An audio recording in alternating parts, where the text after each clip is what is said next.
E se eu te dissesse que nem todo mundo vai direto para a luz após a morte, nem mesmo pessoas queridas, admiradas e de grande coração? O que acontece quando a fama, a vaidade e os apegos materiais falam mais alto do que imaginamos? Hoje você vai ouvir uma carta emocionante e reveladora, escrita por um espírito muito conhecido do grande público, Beth Lago. A renomada atriz e modelo, que encantou o Brasil com seu carisma e talento, nos envia uma mensagem psicografada cerca de 2 anos após sua partida. Essa carta foi recebida por um colaborador do nosso canal, que realiza seu trabalho mediúnico de forma discreta e amorosa diretamente de sua casa. Eu sou o Gabriel Velasquez e este é o canal O Espiritualista.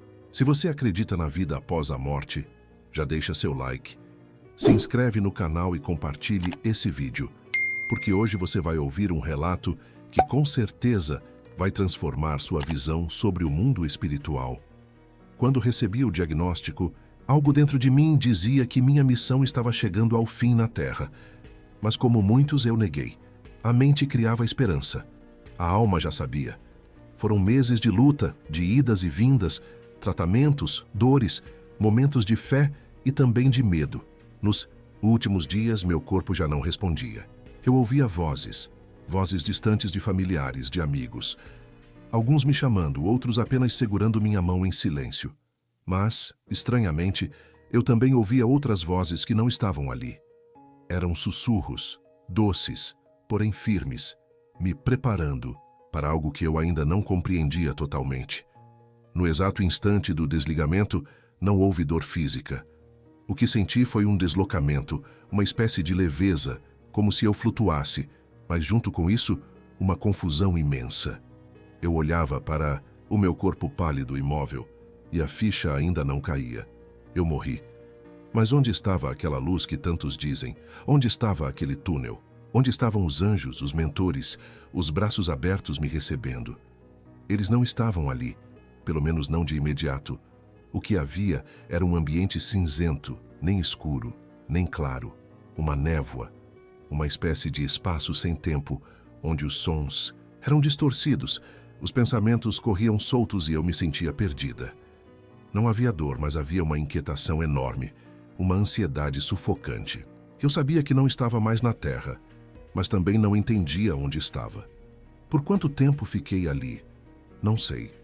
Aqui o tempo não se mede como na matéria. Talvez horas, talvez dias, talvez semanas.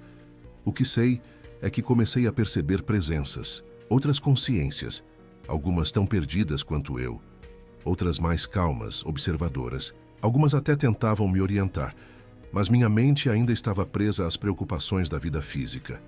Meus contratos, minhas dívidas, minha casa, meus amigos, meus filhos. Tudo isso vinha como um turbilhão. Aos poucos, fui percebendo que nada disso fazia mais sentido, porque aquilo que me segurava era exatamente o apego às coisas materiais. Minha mente não estava preparada para soltar. Após algum tempo, não sei dizer quanto, percebi que aquela névoa começou a se dissipar e, com ela, uma nova compreensão começou a surgir. Surgiram então 2 seres, 2 espíritos de luz. Não eram como imaginava. Não tinham asas, nem aquela imagem angelical que as religiões costumam retratar. Eram seres de aparência simples, mas com uma luz intensa que não vinha do rosto, vinha da vibração, da paz que emanavam.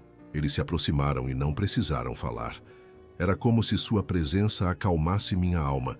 Eles projetaram pensamentos diretamente na minha mente e me disseram de forma amorosa que eu estava sendo amparada, mas que o meu processo não seria tão simples como eu imaginava.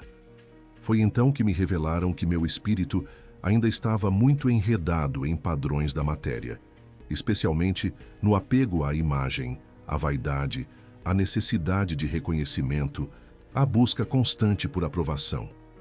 Eu não era uma má pessoa. Sempre procurei tratar bem quem estava ao meu redor, mas percebi naquele instante que isso não era suficiente.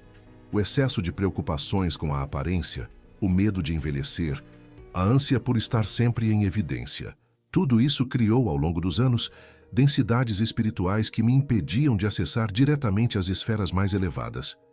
Eles me conduziram então a um local que me impactou profundamente. Era uma espécie de vale. Não era o umbral mais denso, aquele de sofrimento intenso, gritos e escuridão que muitos descrevem. Era um lugar intermediário, onde muitas almas, principalmente artistas, comunicadores e influenciadores, permanecem após o desencarne, presos ao magnetismo da própria imagem, da fama, do orgulho, da vaidade e do ego. Vi rostos conhecidos. Sim, muitos colegas do meio artístico. Alguns olhavam perdidos, outros estavam simplesmente em silêncio, olhando para si mesmos, tentando entender onde erraram, o que os prendia ali.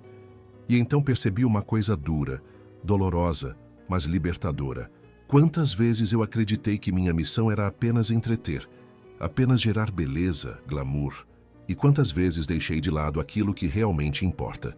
Cultivar virtudes, ajudar discretamente, ouvir, servir, perdoar, amar sem esperar aplausos. Ali não havia tapete vermelho, não havia flashes, não havia maquiagem, figurino ou produção. Só havia quem você é de verdade, sem máscaras. Foi o momento mais impactante de toda a minha existência. Depois de algum tempo, que aqui não se mede como na Terra, fui acolhida por mentores. Um deles se apresentou como meu avô, alguém que eu sequer conhecia encarnada, mas que me aguardava, com amor imenso. Fui levada a uma colônia espiritual, uma colônia voltada para artistas, comunicadores, educadores e pessoas ligadas à expressão.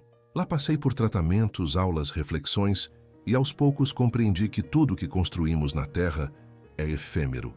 Se não vier acompanhado de amor, de compaixão, de serviço ao próximo, na matéria buscamos brilho, aqui buscamos luz. E, te digo, são coisas bem diferentes.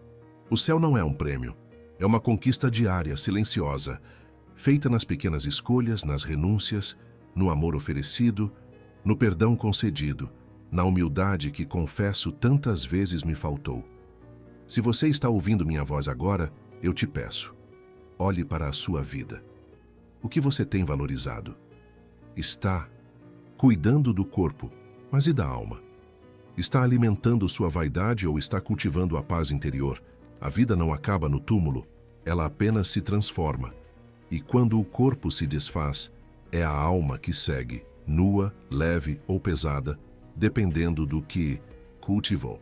Eu estou bem em processo de aprendizado, em missão de auxílio a outros irmãos do meio artístico que, como eu, se perderam na ilusão da fama. E sigo feliz, consciente de que o amor nunca morre. Que Deus nos abençoe e que possamos, cada dia, mais escolher a luz. E assim recebemos essa carta cheia de ensinamentos, reflexões e, acima de tudo, amor. O relato de Beth Lago nos mostra que o destino espiritual não depende da fama, da riqueza ou do status, mas sim do amor que cultivamos e das escolhas que fazemos em cada gesto da nossa vida. E agora eu te pergunto, você está cuidando da sua alma? Está preparado para a vida após a morte? Se você quer conhecer mais relatos como esse, eu te convido a assistir ao vídeo sobre a carta psicografada de Hebe Camargo e também o relato O que acontece quando morremos, que traz respostas profundas sobre o desencarne.